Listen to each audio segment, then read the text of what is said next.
Hi all, welcome to football arena. Lionel മെസ്സിയെ കുറിച്ച് Ronaldo Nazario പറഞ്ഞതായിക്കൊണ്ടുള്ള ഒരു വാചകം ഈയിടെ പുറത്തേക്ക് വന്നിരുന്നു. അതായത് ഒളിച്ചുകളി അവസാനിപ്പിച്ച് ഫുട്ബോൾ ചരിത്രത്തിലെ എക്കാലത്തെയും മികച്ച താരം മെസ്സിയാണ് എന്നുള്ളത് എല്ലാവരും അംഗീകരിക്കേണ്ട സമയം അതിക്രമിച്ച് കഴിഞ്ഞിരിക്കുന്നു എന്ന ഒരു സ്റ്റേറ്റ്മെന്റ് ആയിരുന്നു പുറത്തേക്ക് വന്നിരുന്നത്. പക്ഷേ പിന്നീട് റൊണാൾഡോയുടെ ക്യാമ്പ് അത് നിഷേധിക്കുകയും ചെയ്തു. അപ്പോഴും അതിൽ ഒരു വ്യക്തത ഇല്ലായിരുന്നു. അതായത് റൊണാൾഡോ നസാരിയോ ഇങ്ങനെ പറഞ്ഞുകൊണ്ട് അതിൽ നിന്നും യു ടേൺ അടിച്ചതാണോ, അതല്ലെങ്കിൽ ഇത് റിപ്പോർട്ട് ചെയ്ത മുണ്ടോ ഡിപ്പോർട്ടീവോ വ്യാജവാർത്ത പടച്ചു വിട്ടതാണോ എന്ന കാര്യത്തിൽ ഒരു വ്യക്തത ലഭിച്ചിരുന്നില്ല. ഇപ്പോൾ റൊണാൾഡോ നസാരിയോ തന്നെ അക്കാര്യത്തിൽ ഒരു വ്യക്തത നൽകിയിട്ടുണ്ട്. അതായത് അങ്ങനെ താൻ പറഞ്ഞിട്ടില്ല എന്നാണ് റൊണാൾഡോ നസാരിയോ ഇപ്പോൾ വ്യക്തമാക്കിയിട്ടുള്ളത്. മുണ്ടോ ഡിപ്പോർട്ടീവോ ഫേക്ക് ന്യൂസ് അടിച്ചിറക്കുകയാണ് ചെയ്തിട്ടുള്ളത് എന്നത് റൊമാരിയോയോട് ഇപ്പോൾ റൊണാൾഡോ നസാരിയോ പറഞ്ഞിട്ടുണ്ട്.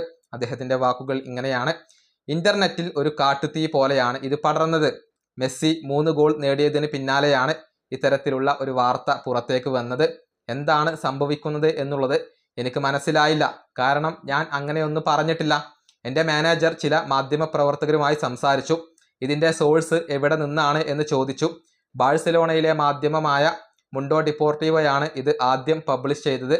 എൻ്റെ ഫോട്ടോ വെച്ചുകൊണ്ടാണ് അവർ ഇത് പബ്ലിഷ് ചെയ്തത്. എന്നാൽ ഇങ്ങനെയൊന്ന് ഞാൻ പറഞ്ഞിട്ടില്ലായിരുന്നു. ഇതാണ് റൊണാൾഡോ നസാരിയോ വ്യക്തമാക്കിയിട്ടുള്ളത്. അക്കാര്യത്തിൽ ഒരു ക്ലാരിറ്റി അദ്ദേഹം നൽകി. മെസ്സിയെക്കുറിച്ച് എപ്പോഴും ബഹുമാനത്തോടു കൂടി സംസാരിക്കുന്ന ഒരു വ്യക്തിയാണ് റൊണാൾഡോ നസാരിയോ.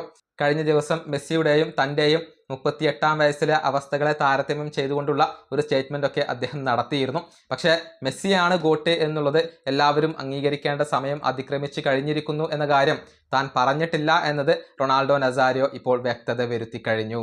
ഈ വീഡിയോയുടെ അവസാനിപ്പിക്കുന്നു. അടുത്തൊരു കാണാം.